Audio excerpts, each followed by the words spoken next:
but he kept calling, and some other people kept calling me a kraut.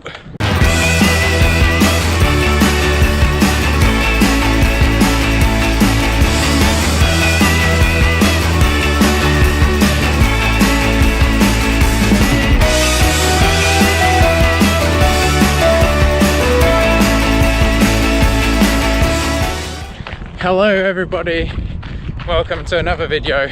We've got quite an interesting topic I wanted to talk about, and it's like bullying. Imagine, have you ever been bullied? Have you been the bully? The bullier? Yeah, well, I'm pretty sure at some point in our lives all of us have been bullied, and we bullied someone, and the effects of those things are astronomical in a sense on the knock-on effect. And I guess the thing that's a little bit worrying is that it's done at such a young age, when people are so impressionable and kind of just follow what is being told, or they intake a certain fear factor. So for instance, you know, like you fall off the bike when you're a child and you're older and you have this fear of cycling, and it's kind of the same with being bullied, that it gets suppressed into your kind of thing, maybe into the way that you are, maybe not, because like I believe, well, I was bullied when I was at school, but I think I've actually completely gotten rid of that sort of, there's no suppressed feelings. But I can understand why some people who are severely bullied or whatever, that it can become, it can make them the person that they are today. And you know, I just wanted to kind of talk on that, and just how our actions go quite a long way in this world that sometimes we don't realize. You know, a good example of that is smiling. Yeah, you got me right, smiling. When you smile at people, when you walk past people, when you run past people, and you make eye contact with them, and you smile at them, you know, imagine how much you can not improve, but you can influence someone's day to live oh, that person smiled at me. Look, tell me, if someone walks past you and just kind of blanks you and whatever, there's no joy or fulfillment factor in it. Just like that, I smiled at him, he smiled back.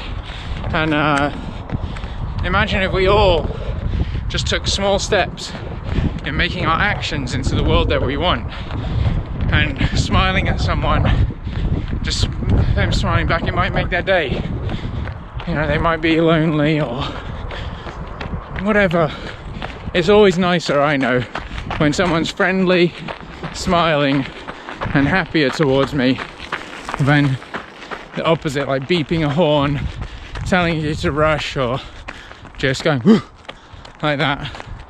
So, and it's also in forms of messaging, you know, texting, emails. Is it short and sharp? Do you, like, I never really liked like the era, or the era is now, but the sort of emoji and smiley faces. Look, I'm gonna say it like this because this is how I felt when I was back at that point, because I thought it was like a very girly thing to do, or yeah, I don't know, like a cool thing to do, and you know, I didn't really want to be doing that, but actually I enjoy doing it, because if I can put a smile in there somehow, or make people realize that, you know, work's not super serious, like put a smiley face on saying, hey, no worries, did that, smiley face. Like, I have no idea, does it make an actual difference or not, but even it self-reflects into myself, that you kind of, you feel like more of an uplift. And if you're just sort of rushing around, try it. Try going on the metro in Paris, for example. You can quite easily get sucked into being a rush. And it's the same with speeding traffic on the roads. you quite easily get sucked into sort of speeding or feeling in a rush, even when you're not in a rush. So that's like the power of influencing, and that's where, switching back to the beginning where we're talking about being bullied, it's also like, imagine I was bullied at the age of 14. I got don't know if you can notice, but here I've got like a scar on my lip, on my upper lip, and I had a bike crash and I was 14 years old, fell and basically lacerated, complete so it kind of cut through there, so I bit the curb, boom, like that, and skidded down because I was with my cousin. We were going to go and play tennis in the summer, and I was pretending to be Mario Cipollini. For those of you who know Mario Cipollini, yeah, if not, Google him. But Tour de France, or pro cyclist. And yeah, then in the summer after, I started a new school. I'd just been living in Germany with my parents, and yeah, it was so like this cut sort of healing thing. Obviously it was a lot more visible, noticeable back then, I think. And one of my friends, he actually turned out to be a good friend, but he kept calling, and some other people kept calling me a Kraut, a German, or Hitler's family or something. And you know, some people might find it funny, but it's quite, when you're trying to fit in and you're young and everything, it's just not nice, and it's pointing at something that you can't change or that you're conscious of. And you know, those things that people don't realize what they're saying and what they're doing and the actions, and I think it's because you're such a young age. And yeah, so as a result, obviously I felt bullied and picked on, and it spread further along to other people doing it. And then I got bullied some other ways as well, being beaten up, or I don't know, made to be, well, people taking advantage of you in a way. And yeah, so in return I probably picked and bullied other people that were weaker than me or more introvert than me or whatever, and that's quite sad. Like, I'm quite disappointed in myself in a way, and obviously now I'm a different person, but it's sad to see the chain. But then my point with that is the fact that there is a chain. The bully bullies someone else, the smiler smiles at someone else.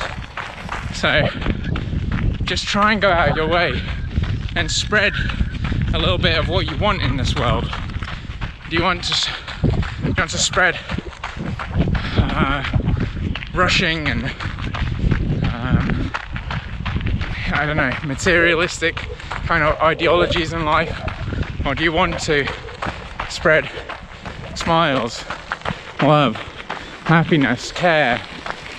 You know, that's for sure what I'm doing. And that's one of the reasons why I went vegan, because I realized that what I say and what I do didn't align.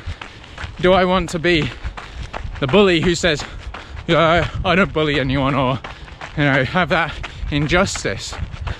So that's like one of the reasons why I ended up going, because I just wanted to put in alignment with who I am. And the same with like now in different aspects of just living a better life and wanting to be happier and live the best version of myself, and share that with people as well. And also one of the biggest things and the reasons why I'm on YouTube is because I want people to be happy. I want to help people, and yeah, so by doing that you can go, you can do that. There's a blind runner, so, and her guide, so I shouted it out so they could hear it. Yeah, I just want to help people, and that's why I'm on YouTube in a way, because I want to help you guys. I know you guys help me as well. You may not think it, but you probably do. And if I can help you, let me know. You know, I might not be able to give you 10,000 euros, but maybe I can tell you some ways to save money that you can do it, or I can tell you some really good smoothie recipes. Anyway, I just want to conclude it at that. I hope you enjoyed the message. I hope you stuck with me to this point. And if you want to share any of your experiences or thoughts on this subject, feel free to. Sometimes talking about it, talking about things in general in an open environment is liberating and can help relieve and those suppressed feelings, maybe, or even just help someone else. Right, like and subscribe, join the channel, enjoy the beautiful weather that we've got. I'm just out on a small evening jog. Thanks for joining.